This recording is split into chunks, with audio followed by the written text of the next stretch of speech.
Did you know that there was a king who died from eating too many cakes, another who died while relieving himself, yet another who accidentally set himself on fire and flambéed himself like a flan? Or that there was an emperor so obsessed with eternal youth that he ended up dying from poisoning? Today on Genius History, we remember the most surreal and ridiculous deaths of kings throughout history. I present to you King Edmund Ironside of England, better known as the king who died while pooping.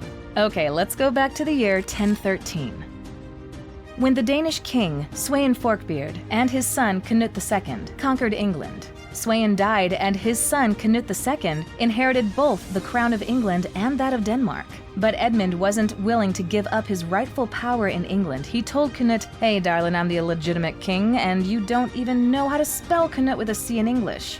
So Canute said, "All right, let's do this. I'll keep Denmark since it's my rightful territory and we'll divide England between us." But Canute tricked him. Two of Canute's courtiers snuck under the latrine where Edmund used to relieve himself, and while he was doing number two, they stabbed him with a sword. Forgive the pun, but this is what's known as a crappy way to die. But let's talk about Adolf Frederick of Sweden, who died from gluttony.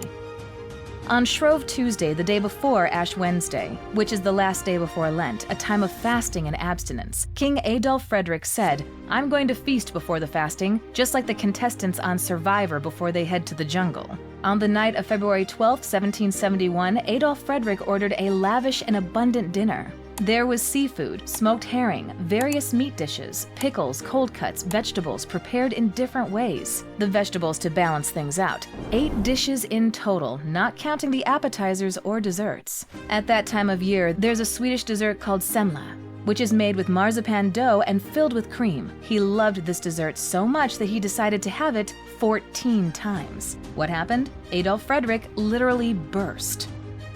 Do you remember Henry VIII, the King of England? Here we don't really like him because he was fond of beheading his wives for not giving him the desired heir, or simply he could marry someone else. Well, karma got him on his deathbed. He suffered from several diseases, including gout, and his legs were full of ulcers that smelled terrible. Washing him became increasingly difficult since on his deathbed, the king weighed a whopping 180 kilos. Perhaps he had some semlas sent from Sweden? After his death, when they put him in a coffin, something shocking happened during the first night he spent in the tomb.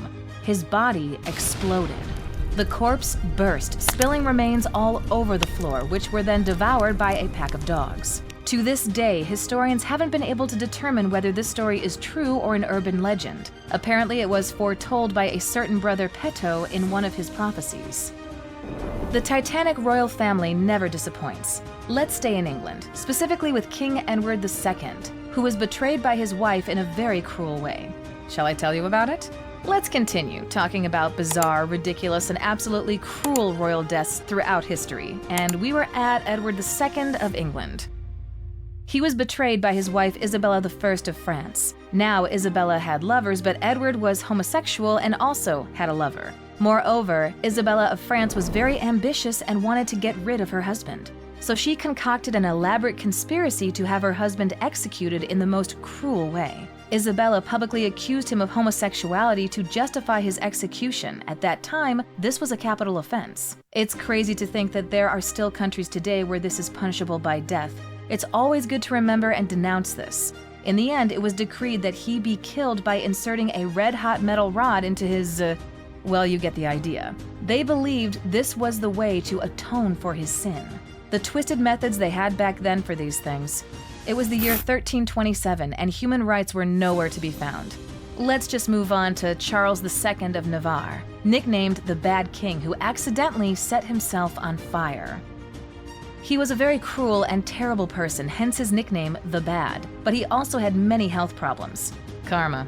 Anyway, Arnaud de Villanova, a famous doctor of the time, advised him to wrap himself in blankets soaked in alcohol to ease his pain. So while he was soaking himself in alcohol, an oil lamp fell on him, causing him to burn alive. Alexander I of Greece, this is quite recent, died from a monkey bite. Let's go back to the year 1920. Alexander I of Greece, the uncle of Queen Emerita Sophia and grandmother of Leonor and Sophia, who, by the way, if you're watching, we love you. He was only 27 years old when he went for a walk with his dog, a German Shepherd, in the gardens of the Tateau Palace. What happened? The vineyard manager in the area had a pet monkey, and this monkey, for some reason, was having a bad day and attacked the king's dog. Alexander tried to separate the monkey from the dog, and the monkey bit Alexander. The wounds were quite deep, but Alexander wanted to be macho about it and said, "It's nothing, it's just a scratch." That same afternoon, he started feeling unwell. The doctors considered amputating his leg, but no one dared to tell the king that his leg needed to be cut off, fearing they might be blamed if something went wrong. So, because they didn't amputate his leg, he developed sepsis, a severe infection that spread throughout his body, and this man died at just 27 years old. Now let me tell you the story of Qin Shi Huang, the Immortal Emperor. Spoiler, he wasn't immortal. He was the Emperor of China. Let's go back to 210 BC. At that time, mercury, a highly toxic metal, was considered a remedy for eternal youth. So, Qin Shi Huang, instead of drinking Coca-Cola because it didn't exist back then, drank wine mixed with mercury. Go ahead, Qin Shi Huang, chase those dreams. And to this day, his tomb still can't be opened because it's highly contaminated with mercury.